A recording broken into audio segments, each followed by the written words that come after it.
अच्छा, स्टार्ट कर लेते हैं। लास्ट क्लास में हमने जो चीज़ें डिस्कस की थी, हमने जावास्क्रिप्ट स्टार्ट की थी और जावास्क्रिप्ट स्टार्ट करने के बाद हमने ये देखा था कि जावास्क्रिप्ट क्या होती है, ठीक है। और जावास्क्रिप्ट डिस्कस किया था कि प्रोग्रामिंग प्लस स्क्रिप्टिंग लैंग्वेज है जो कि वेबसाइट के फ्रंट एंड को लॉजिक प्रोवाइड करने के काम आती है। आप किसी भी वेबसाइट के फ्रंट एंड पर कोई लॉजिक अगर अप्लाई करना चाहते हो तो आप जावास्क्रिप्ट को यूज़ करते हो, ठीक है। जावास्क्रिप्ट की हमने डिफरेंट डिफरेंट जो, अगर मैं लाइक एक आसान एग्जांपल दूं तो हमने यहाँ पे एग्जांपल भी समझी थी, ठीक है, कि क्या क्या जावास्क्रिप्ट कर सकती है, क्या क्या हमने वेबसाइट्स के अंदर ये चीज़ देखी थी कि जावास्क्रिप्ट क्या क्या वेबसाइट्स के अंदर हमें ईज प्रोवाइड कर रही होती है। HTML CSS और जावास्क्रिप्ट के बारे में हमने समझा था कि HTML CSS तीनों टेक्नोलॉजीज क्या क्या है, और अगर आप लोगों के माइंड में क्वेश्चन है कि भाई HTML क्या करती थी, फिर CSS क्या करती थी, तो जावास्क्रिप्ट क्या करती है, तो हमने इसको भी क्लियर किया कि HTML क्या करती थी, CSS क्या करती है और अब जावास्क्रिप्ट क्या करती है। एक एग्जांपल हमने किया था। एग्जांपल में हम समझा था कि हम सबने समझा था कि जी HTML लेट से एक बॉडी है, तो CSS हमने कार की एनालॉजी को समझा था कि अगर एक कार में देखा जाए तो CSS क्या है, उसकी स्टाइलिंग है, उसका पेंट है, उसका डिज़ाइन है, तो HTML उसकी बिल्डिंग ब्लॉक है, उसकी बॉडी है, और जावास्क्रिप्ट उसका जो इंजन है जो उसकी लॉजिक बनाता है, ठीक है, वो जावास्क्रिप्ट है।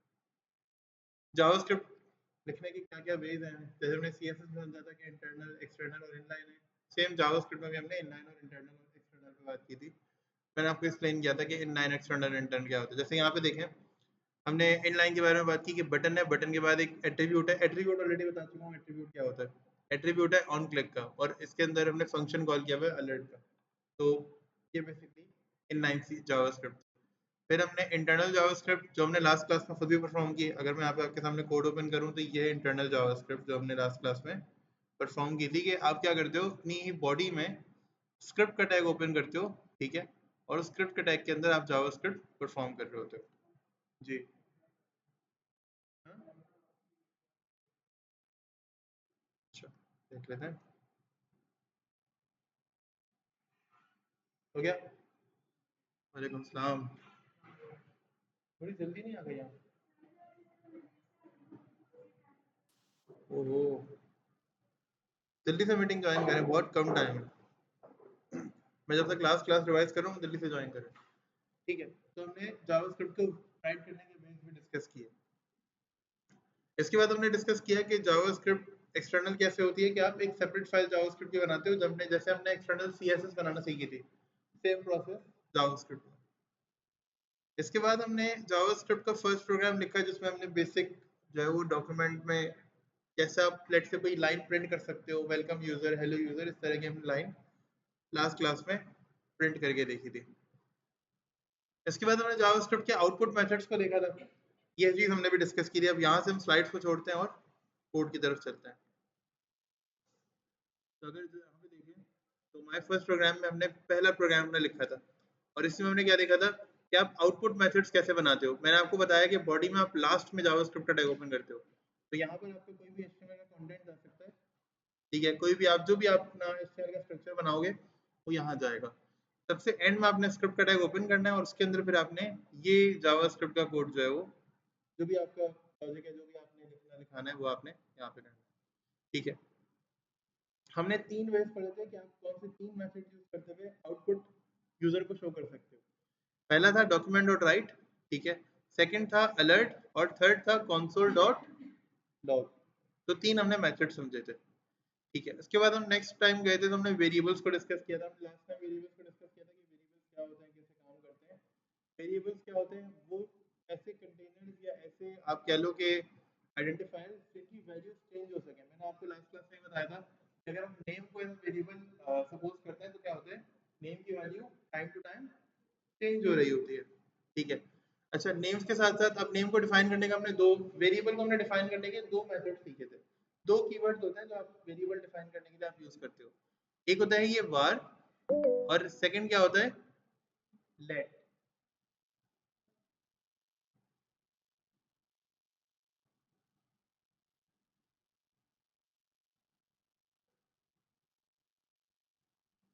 तो var और let, पहले हमने var से वेरिएबल डिफाइन किया तो var नेम, और फिर नेम को हमने वैल्यू असाइन की, नेम इक्वल्स टू हमने क्या है वैल्यू दी, फिलहाल हमने लास्ट क्लास में आके सानिया का नाम लिखा था। फिर उसको प्रिंट करके दिखाया कि डॉक्यूमेंट डॉट राइट से आप क्या कर सकते हो, अपने वेरिएबल को प्रिंट कर सकते हो। ठीक है। फिर उसके बाद हमने लेट से ट्राई किया, तो लेट से भी सेम प्रोसेस है। अगर मैं इसका आउटपुट आपको दिखाऊं, तो ये प्रॉपर आउटपुट जनरेट कर रहा है, देखिएगा।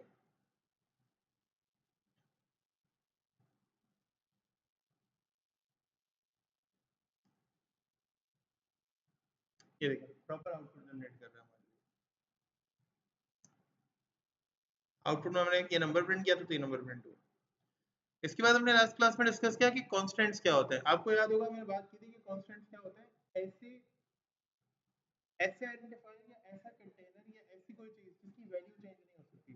जैसे हमने लास्ट क्लास में डिस्कस किया कि ग्रेविटी की वैल्यू चेंज नहीं हो सकती। हमने लास्ट क्लास में डिस्कस किया कि पाई की वैल्यू हम शुरू से अब तक एक वैल्यू देखते हुए आ रहे हैं। पाई की वैल्यू क्या है, 3.142 या 22/7। सेम वैल्यू है, चेंज नहीं होती। ठीक है। तो ऐसे ऐसी चीजों के लिए या ऐसे आप जब टर्म यूज करोगे उसके लिए क्या यूज करते हैं हम, कॉन्स्टेंट्स यूज करते हैं। देखिए मैंने आपको एग्जांपल भी देकर के दिखाई दी कि constant gravity equals to 9.8। Initially हमने डिफाइन कर दी 9.8 ग्रेविटी है, फिर हमने बाद में क्या किया, हमने कहा भाई हमारा मूड हो रहा था, हमने ग्रेविटी चेंज कर दी। अब जब हमने ग्रेविटी चेंज कर दी तो ग्रेविटी क्या कर दी हमने, देखें क्या कर दी, 12 कर दी। जब हमने ग्रेविटी चेंज की तो क्योंकि अब ये बग है, ये लॉजिकल बग है, एरर है, तो कुछ भी प्रिंट नहीं होगा। और फिर हमने यहाँ पर आपको बताया कि लेट्स से अगर आप इंस्पेक्ट करते हो, F12 प्रेस करते हो और आप कंसोल में जाते हो जो आपकी डेवलपर विंडो है, तो यहाँ पर आपको प्रॉपर एरर एक्सप्लेन करेगा। देखें, असाइनमेंट टू कांस्टेंट वेरिएबल, यानी आपने कांस्टेंट वेरिएबल को क्या किया है, कोई वैल्यू असाइन की है,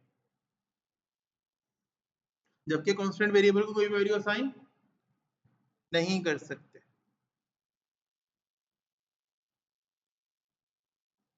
तो हमने ये चीज़ लास्ट क्लास में अपनी डिस्कस की थी।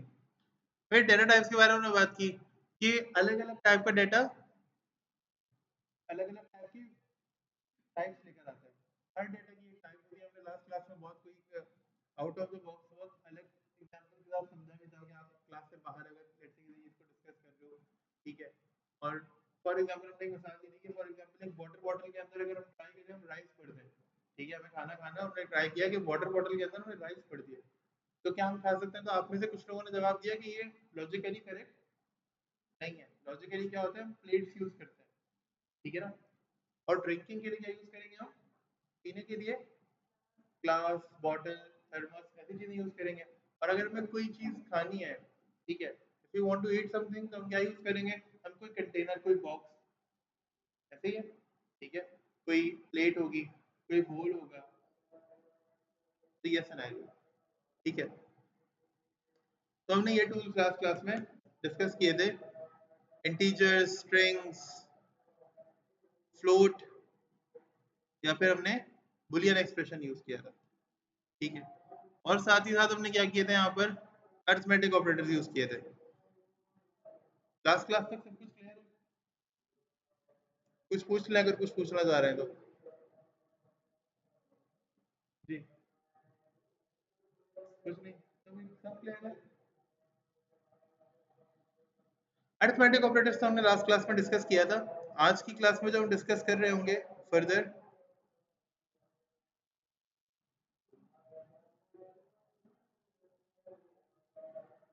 वो हमारे ऑपरेटर्स होंगे जो कि रिलेशनल होंगे, ठीक है, कंपैरिजन ऑपरेटर आप कह सकते हो। इसके अलावा कंडीशनल स्टेटमेंट्स, ठीक है, loops, for, while, do while भी देखेंगे, फंक्शंस देखेंगे, पैरामीटर्स के साथ कैसे चलते हैं, और जावास्क्रिप्ट थोड़ा बहुत इवेंट्स देखेंगे, ठीक है।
तो बना लें। अच्छा, तो कंटिन्यू करते हैं। आज की क्लास में हम जावास्क्रिप्ट के कुछ इवेंट्स और फंक्शंस वगैरह को, यहाँ पे मैं एग्जांपल ऑलरेडी बना के लेकर आया हूँ, इनको हमें इम्प्लीमेंट करना है एक्सप्लेनेशन के साथ। ठीक है, देखना है कैसे करते हैं। इस जैसी एग्जांपल एक दो और देख लेंगे। तो पहले, अच्छा, अगर हम बात करें ऑपरेटर्स की, तो हमने अरिथमेटिक ऑपरेटर्स पढ़े थे लास्ट क्लास में, एडिशन, सब्ट्रैक्शन, मल्टीप्लिकेशन, हमने एक और पढ़ा था मॉड्यूल्स के नाम से। ठीक है, आज हम रिलेशनल ऑपरेटर्स को थोड़ा सा डिस्कस करते हैं। लेसन 4 ही कंटिन्यू कर रहे हैं। और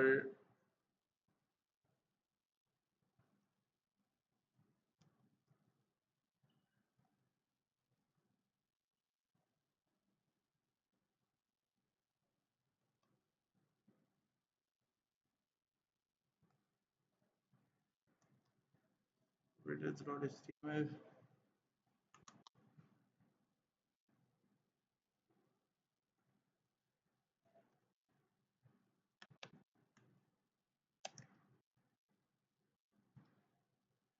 तो पहले समझेंगे रिलेशनल ऑपरेटर्स कौन कौन से होते हैं। मैं आपको पहले बता दूं कौन कौन से होते हैं, फिर उसके बाद एक एक को अप्लाई करके देखते हैं। बहुत कोई डिफिकल्ट चीज़ नहीं है।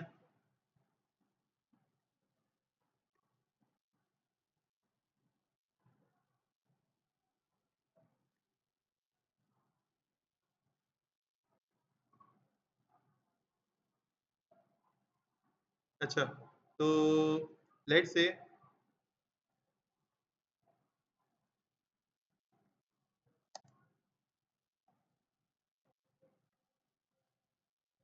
कंपैरिजन ऑपरेटर्स, भाई मैं इसे ना रिलेशनल रिलेशन बोलता हूँ, क्योंकि कंपैरिजन प्लस रिलेशन, ये आप इन दोनों में आप कुछ भी कह सकते हो।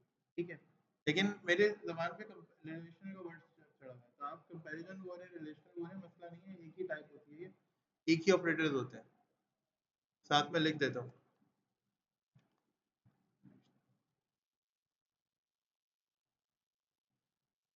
तो यहाँ पर हम इसको फर्दर देखते हैं। अब लेट से पहला देखते हैं। पहला है हमारे पास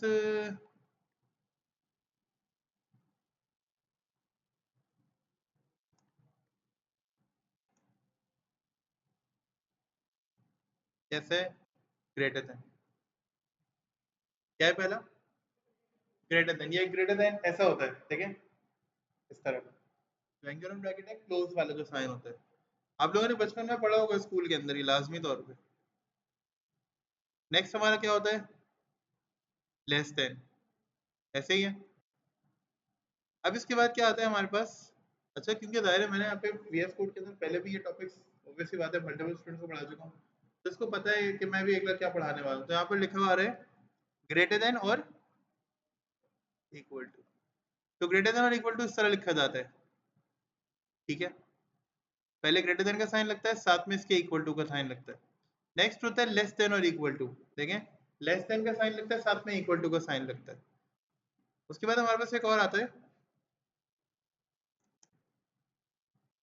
इक्वल टू। क्या है ये? Equal to. आप लोग क्या कहेंगे, क्या लिखा हुआ है? Equal to. आपको अकॉर्डिंग टू यू गाइस, अगर आप, मैं आपको कहूंगा कि आपको क्या समझ में आ रहा है, तो आप क्या कहेंगे मुझे? ये तो इक्वल इक्वल टू है। बट असल में जो चेक करते हैं ना, आप कंपैरिजन करते हैं या चेक करते हैं दोनों वैल्यूज आपस में बराबर है या नहीं है, तो आप इक्वल इक्वल टू से चेक करते हैं। जो इक्वल टू है वो असाइनमेंट ऑपरेटर है। ठीक है, और उसके बाद क्या है? Not equals to. Not equals to कैसे आता है? एक्सक्लेमेटरी मार्क और साथ में इक्वल टू का मार्क। यहाँ तक कोई बात परेशान कर रही है, कुछ भी पूछनी है तो बताएं। यहाँ तक सब ओके? अब इनको अप्लाई करके देखते हैं। लेट से हम यहाँ पर दो वेरिएबल बनाते हैं। Let A equal equals to 5, let B equals to 6। बड़ा नंबर कौन सा है? 6 बड़ा है ना। ठीक है, तो चलें करते हैं। Let let C equals to A greater than B. और डॉक्यूमेंट में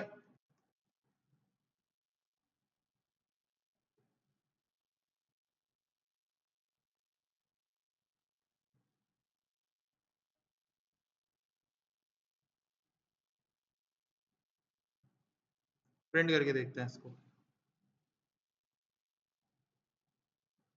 क्या लिखा हुआ है?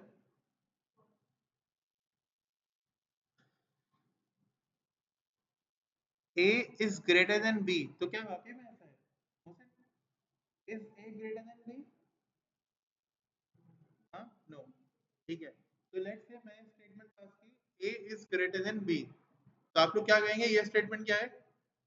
फॉल्स है, ठीक है। कंपैरिजन ये रिलेशनल ऑपरेटर, रिजल्ट में क्या लगा देंगे आपको? Boolean expression. बुलियन वैल्यू क्या होगी, बुलियन एक्सप्रेशन क्या होगा, या तो ट्रू या तो फॉल्स। तो ये इसकी टाइप क्या होगी डाटा की? बुलियन या बूल, क्या कहते हैं इसको? BOOL, बूल। ट्रू या फॉल्स को टाइप में क्या कहेंगे हम? बूल कहेंगे। अगर मैं आपसे कहूंगा बेटा कौन सी वैल्यू ला के देंगे आपसे आपको, तो आप कहेंगे सर ये बुलियन वैल्यू ला के देगा, ठीक है।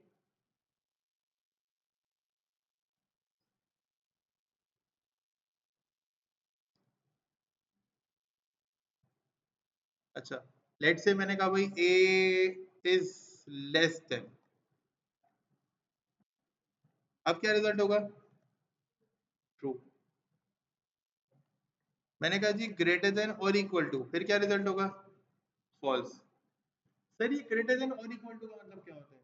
अब यहाँ पर ना दो चीजें चेक होंगी, क्या ए बड़ा है या बराबर है बी से। क्या कहा मैंने? ए बड़ा है यानी ग्रेटर देन है और इक्वल टू है बी से, तो कोई एक चीज भी अगर ट्रू हो जाएगी तो ये आपको क्या रिजल्ट लाके देगा?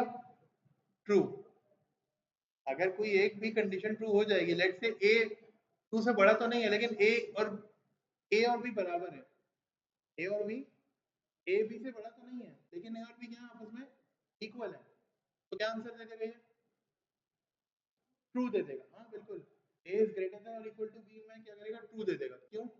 क्यों क्या कहेगा भाई, एक तो सेटिस्फाई कर रहा है ना, क्योंकि मैं क्या कह रहा हूँ, ए इज ग्रेटर देन और इक्वल टू बी, यानी या तो ए बड़ा हो या तो बराबर हो, कोई एक भी चीज चलेगी तो ट्रू हो जाएगा। बड़ा तो नहीं था लेकिन दोनों बराबर थे तो ट्रू हो गया। क्या सिचुएशन? ऐसे ही लेस देन में होगा, अगर आप कहते हैं भाई लेस देन और इक्वल टू का साइन लगा हुआ है, तो अगर ए टू के बराबर होगा तब भी चलेगा, और अगर ए टू से बड़ा रहेगा यानी ए टू से छोटा हो जाएगा तब भी चलेगा।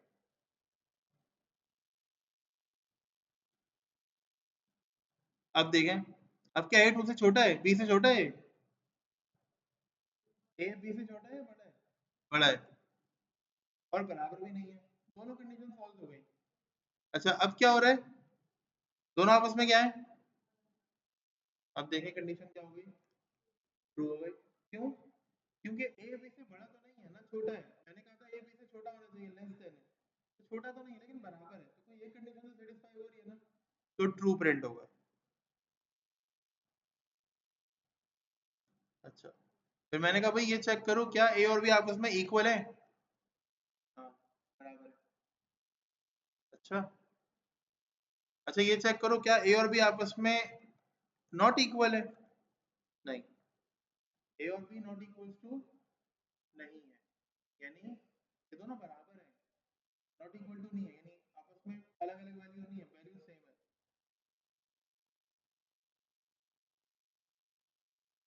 क्या तक बात समझ में आ गई? अप्लाई कर सकते हैं?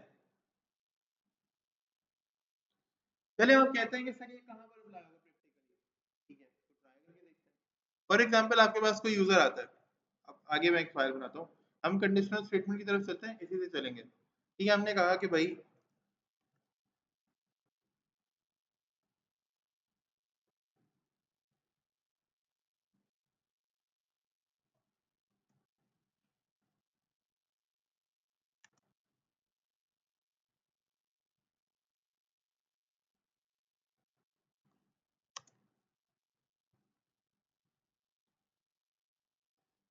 हमारे कुछ क्राइटेरिया है, बैंक हम लेट्स से बैंक, हम ये इंस्टीट्यूट की बात कर लेते हैं, तो यहाँ फेरोडोमल मेडिकल, फेरोडोमल जो एजुकेशन सेंटर है, यहाँ पर हम स्टूडेंट्स को एडमिट कर रहे हैं, इनकी एनरोलमेंट कर रहे हैं, और हमारे पास लिमिटेशन ये है कि जावास्क्रिप्ट के कोर्स के लिए या वेब डेवलपमेंट के कोर्स के लिए मिनिमम एज की रिक्वायरमेंट क्या है? 18 ईयर्स, ठीक है। मिनिमम क्या रिक्वायरमेंट है इसकी? क्योंकि इस टाइम से क्या होता है, एटलीस्ट ब्रेन इतना डेवलप हो जाता है कि आपकी बेसिक्स हैंडल कर ले। तो हमने कहा हम एडमिशन दे रहे हैं, ओके ठीक है। इसी एक कंडीशन को लेके इफ एल्स किस तरह से आप आगे नेक्स्ट कर सकते हो, डिफिकल्ट से डिफिकल्ट बना सकते हो, आगे डिस्कस करेंगे, ठीक है।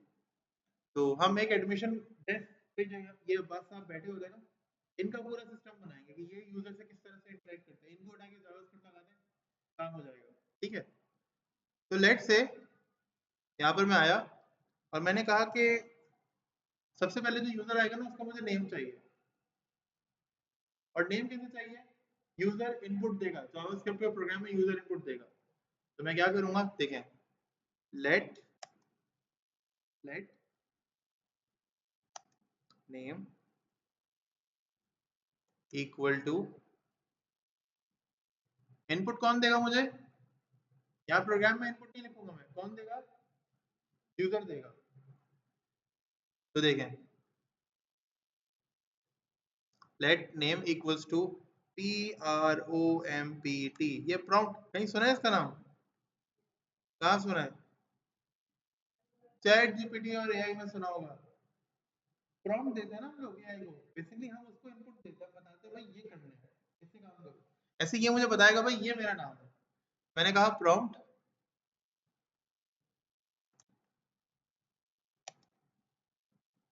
Enter your name dot dot dot खुश, तो इनपुट आ गया। मैम आपको नहीं कह रहा, मैं खुद खुश हो गया क्योंकि मैंने कहा यूजर का इनपुट चाहिए, प्रोग्राम को एग्जीक्यूट करते हैं, ये देखें क्या बात है भाई, देख रहे हैं आप लोग, बेहतरीन हो गया। तो आज किसके नाम से प्रोग्राम शुरू करना है बताएं, चले, हमने अली के नाम से प्रोग्राम शुरू किया कि अली एक स्टूडेंट है हमारे, इनको यहाँ पर एडमिशन चाहिए। तो ओके प्रेस किया, अभी कुछ भी नहीं है लॉजिक, अब लॉजिक लिखते हैं। तो नेम तो आ गया, मैंने अली से कहा कि अली आप आ तो गए हो, ठीक है। अब मुझे आप ऐसा करो कि आप अपना क्या प्रोवाइड करो, मुझे अपना अपनी एज प्रोवाइड करो। तो हमने कहा let age equals to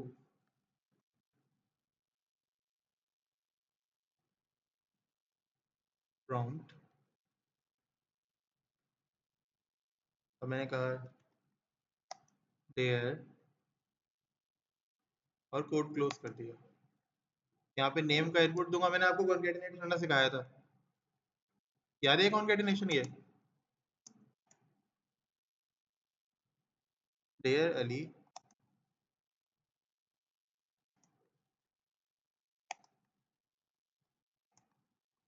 please enter your age dot dot dot. Problem यहाँ तक, चलें देख लेते हैं क्या बना।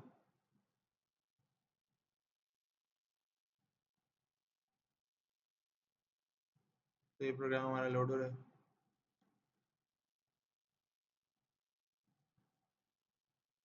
मैंने कहा भाई मेरा नाम अली है, इसने कहा देखो dear Ali please enter your, आपने एक बात चेक की, आप लोगों ने भी चीज नोट की, क्या नोट किया, कुछ नोट किया आप लोगों ने, नोट करें कि मैंने जो नेम इनपुट दिया है ना जावास्क्रिप्ट, उससे अपने पास क्या कर लिया, महफूज कर लिया, सेव कर लिया अपने पास, और मुझे वही नाम प्रिंट करके दे रहा है। ज्यादा तो एरर नहीं था, कुछ भी नहीं है इसके अंदर। लेकिन देखें इसने स्टोर किया, इसका मतलब है वेरिएबल का मतलब क्या होता है, किसी वैल्यू को स्टोर करते हैं उसके अंदर, यानी वाकई में वेरिएबल का यूज कर रहे हैं, वेरिएबल को मतलब स्टोर कर रहा है, ठीक है। Dear Ali please enter your age, मैंने कहा जी मेरी एज है 19 ईयर्स, बहुत छोटा हूं मैं, ओके। आगे कोई लॉजिक नहीं दिया, आगे लॉजिक बनाते हैं।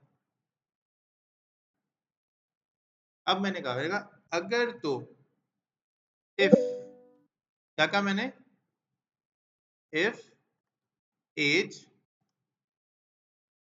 ग्रेटर देन और इक्वल टू होगी किससे, 18 साल के, क्या कहा मैंने,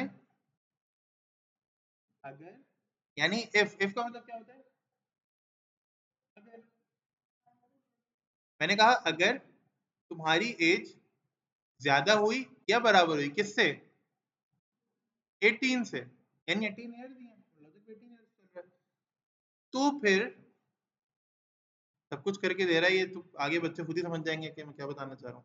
तो फिर प्रोग्राम क्या करेगा, प्रोग्राम कहेगा कि Ali welcome to paranormal education centre, ठीक है। तो फिर प्रोग्राम कहेगा अलर्ट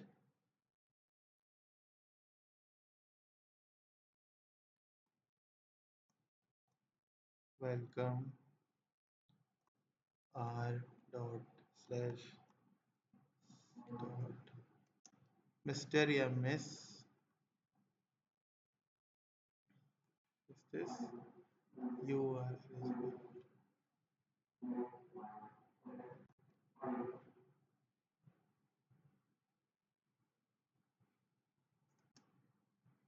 to,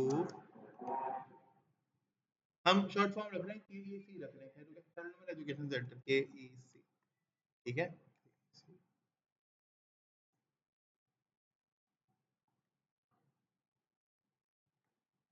वरना इसके अलावा क्या होगा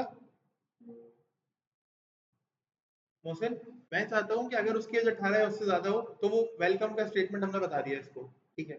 लेकिन अगर उसके अलावा कुछ सीन हो, मतलब 18 से कम हो, तो फिर क्या होना चाहिए, क्या कहें फिर हम उसको कि भाई वी आर सॉरी, हम आपको एडमिशन नहीं दे सकते। तो ये दूसरी सूरत में, वरना अगर ये नहीं हुआ तो इसके लिए क्या यूज करते हैं, एक टर्म होती है दूसरी सूरत में, या तो वरना। अच्छा हम कहते हैं ना बचपन में पापा ने कहा होगा, घर वालों में किसी ने कहा होगा, बेटा अगर मैट्रिक में अच्छी परसेंटेज ले आए तो ठीक है, वरना ये होगा। सुना है कभी, किस किस ने सुना है, किस किस ने, एनीवन? वीडियो में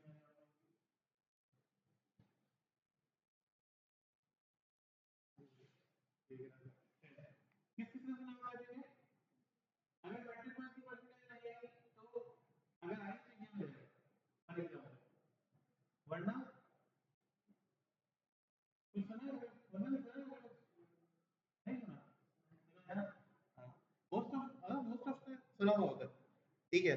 मैं तो खैर शुरू से इतना नॉर्मल पढ़ने वाला था कि मेरे अम्मा पापा को मुझसे बहुत ज्यादा की उम्मीद नहीं थी, तो उन्होंने मुझे कुछ नहीं बोला, आइडिया था कि नॉर्मल पढ़ के बस पास हो जाएगा। तो बहरहाल अक्सर मैंने सुना हुआ था, लेकिन मैंने अपने बैचलर वाले टाइम पे सुना था, अब्बा ने कहा था कि अगर 3 से कम सीजीपी होगी बेटा फिर तुम देखना क्या होगा तुम्हारे साथ। तो ये है कि हम सब ने सुना, हम वो कंडीशन यहाँ बनाते हैं, लेट्स से मैंने कहा अगर तो आपकी एज ग्रेटर देन और इक्वल टू 18 हुई तो हमने आपको वेलकम कर लिया, बहुत शुक्रिया, आप आए, बहुत अच्छा लगा। वरना एल्स इंग्लिश का वर्ड है वरना, और सेम इंग्लिश में एल्स कहते हैं, उर्दू का लफ्ज है वरना और इंग्लिश में उसे एल्स कहते हैं। एल्स कर्ली ब्रैकेट्स आप ओपन करेंगे, एंटर प्रेस करेंगे और यहाँ पर यूजर को एक मैसेज दे देंगे अलर्ट के अंदर।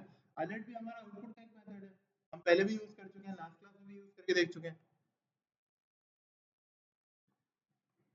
Sorry sorry we can not,